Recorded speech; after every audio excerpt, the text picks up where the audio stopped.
నేను నీకు మాటిస్తున్నాను, నా తమ్ముడు ఎక్కువ రోజులు జైల్లో ఉండడు.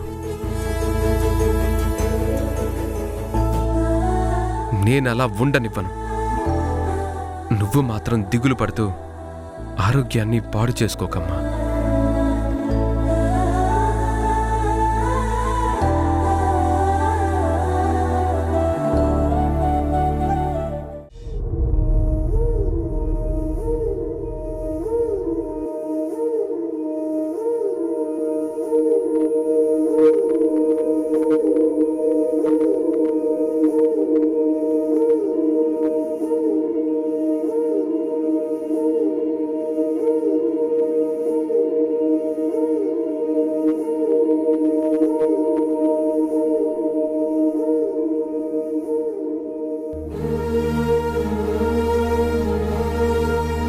అన్నయ్య, ఇవాళ రాఖీ పౌర్ణమి గుర్తుందా?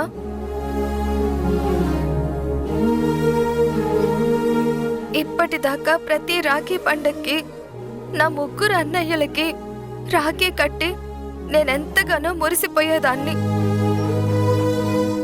ఈసారి మాత్రం బాలు అన్నయ్య అమెరికా వెళ్ళాడు, ఆదిత్య అన్నయ్య జైల్లో ఉన్నాడు. పెద్దన్నయ్యకి మాత్రమే రాఖీ కట్టే అదృష్టం దక్కుతుంది నాకు.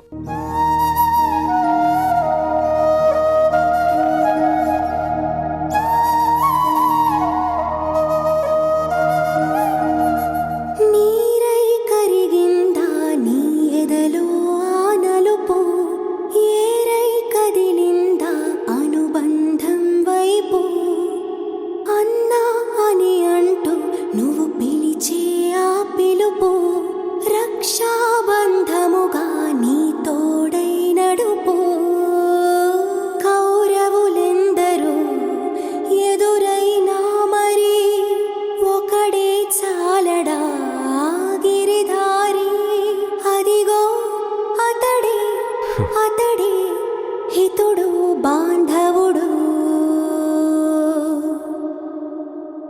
అడుగున అడుగై తనతో వెళితే గెలుపే నీకెప్పుడు.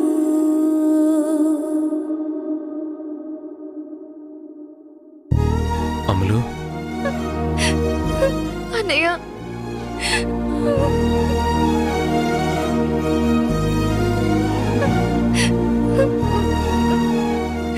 ఊరుకో ఊరుకో అమ్మా.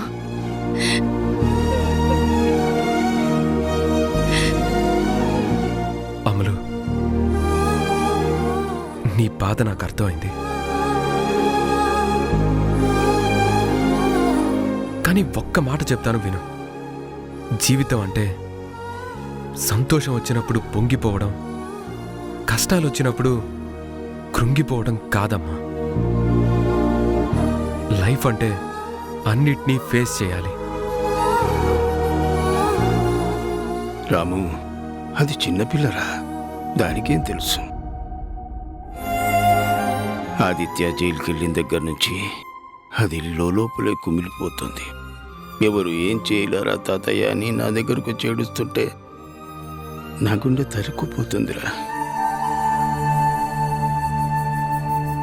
అవునరా, ఈ పండగ పూట ఆదిత్య జైల్లో ఎలా ఉన్నాడో ఏంటో, చెల్లి చేత రాఖీ కట్టించుకోలేకపోయానని వాడు ఎంత బాధపడుతున్నాడో ఏమో.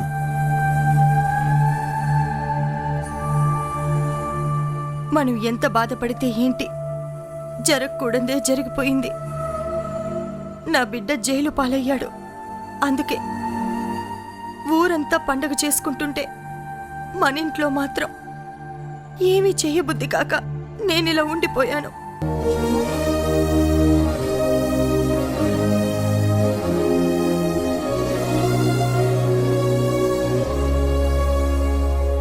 ఈ రాఖీని కొరియర్లో బాలు అన్నయ్యకి పంపిస్తాను. దీన్ని మాత్రం ఆదిత్య అన్నయ్యకి కట్టే అదృష్టం నాకు లేదు.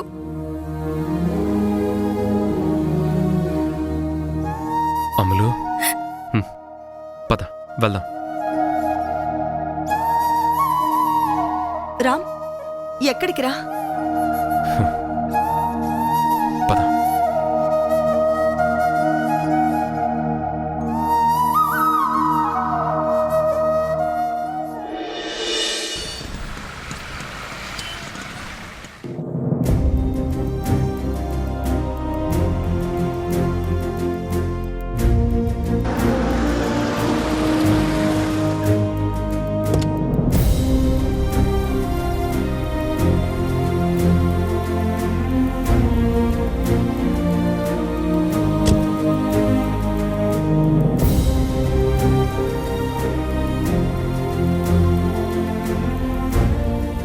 అన్నయ్య, మనం ఎక్కడికి వచ్చాం?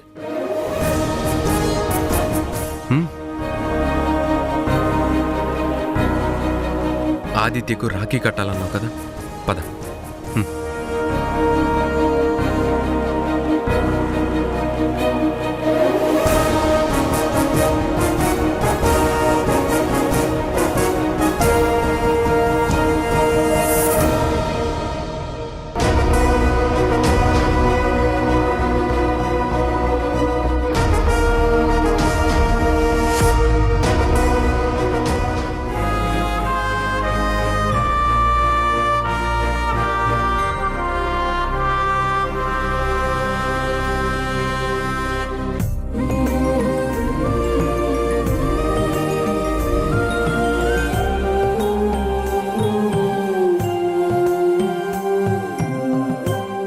ములాఖత్కి టైం అయింది.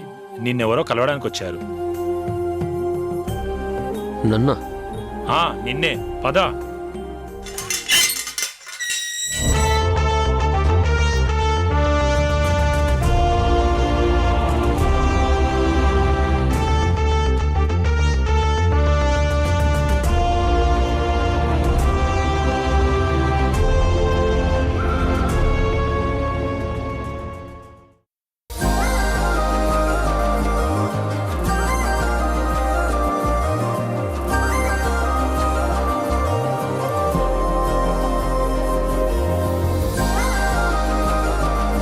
అమ్ములు, అన్నయ్య, తమ్ముడు, అమ్ములు రాఖీ కట్టడానికి వచ్చిందిరా.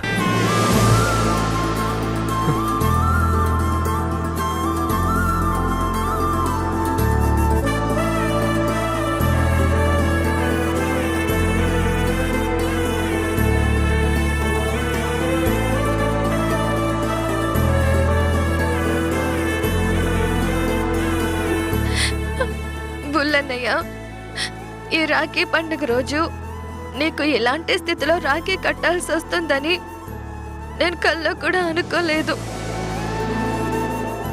అమ్ములు, పరిస్థితులు ఏవైనా, మనం ఎంత బాధలో ఉన్నా అన్నా చెల్లెళ్ళ అనురాగం చెక్కు చెదరకుండా ఉండాలనేదే ఈ పండగ రోజు నాడు రాఖీని కట్టడంలో ముఖ్య ఉద్దేశం.